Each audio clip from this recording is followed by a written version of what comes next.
Good morning, ECMI. Welcome to day 1100 of our Everyday God. We are nearing the end of our series Sent with scripture from the book of Acts, chapter 27, verse 20.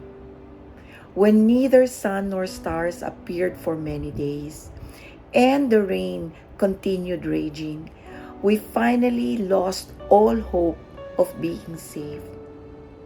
I have entitled our EDG Lost Hope because Acts chapter 27 is the storm story of the New Testament.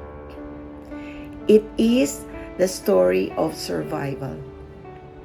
In Acts 27, Paul, who was imprisoned for 2 years in Caesarea, was being sent to Rome to stand trial before Caesar. He was put on a ship, and the ship sailed through several ports. There were 276 passengers on the ship. Somewhere along the way, the ship was blown off course by a tempestuous wind called the northeaster. The wind threatened to destroy the ship.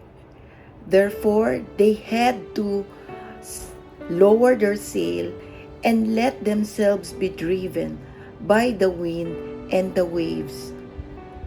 The next day, they had to throw their cargo overboard to lighten the ship. Then we read verse 27. When neither sun nor rain appeared for many days, and the rain continued raging, we finally lost all hope of being saved. Those on board were hopeless. They did not know where they were, nor where they were going, because they could not see the sun and stars, which were covered by dark clouds. They were being blown by the winds. Their ship was being damaged by the waves, and the rain poured incessantly. In short, they were hopeless.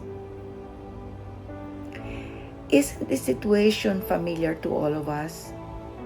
One way or another, no matter how we plan, God has a way of sending us a storm, difficult trials, which brings danger and maybe death, and changes our comfort, our values. We Christians are always reminded that life is not a bed of roses.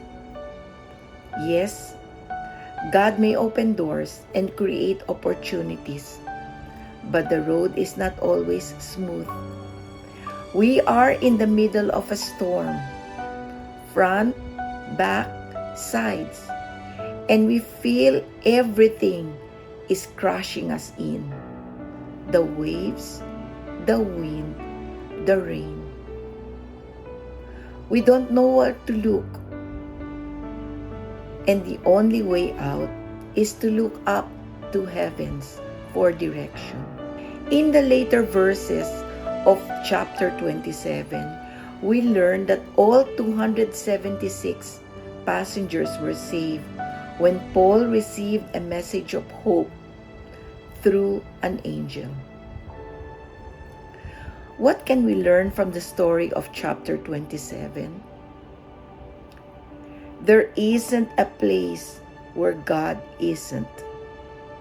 If He could keep track of a ship in the middle of a storm in a vast ocean, He isn't going to lose track of each and every one of us.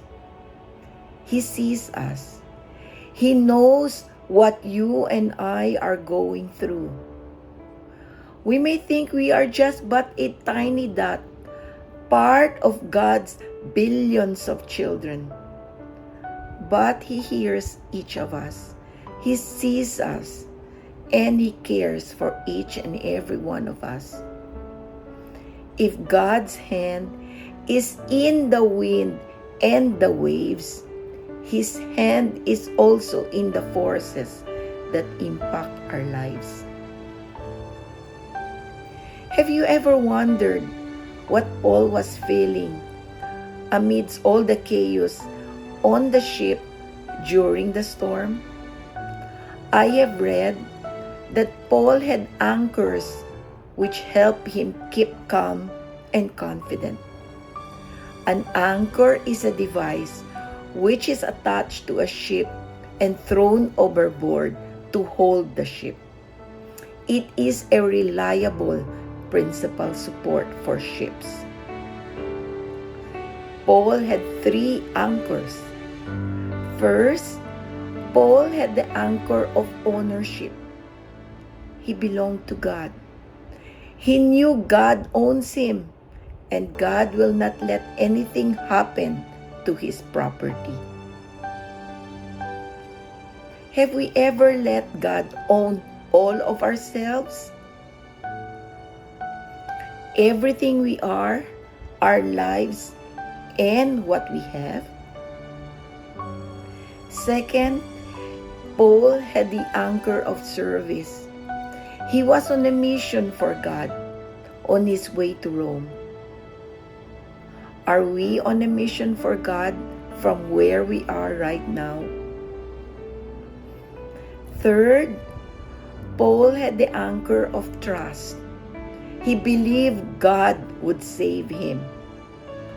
Do we trust and believe God will deliver us from all our storms? I would like to share with you a verse from Psalm 34, verse 4. I sought the Lord, and He answered me. He delivered me from all my fears. Let this verse be a reminder and an encouragement for us that God is always in our midst in all our storms, if we seek Him. Before I end, today, April 9, is my natal day.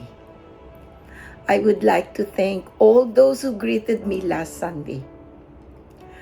But my deepest gratitude is for my God, for His endless blessings of family, of friends like all of you, and for the capability to serve Him.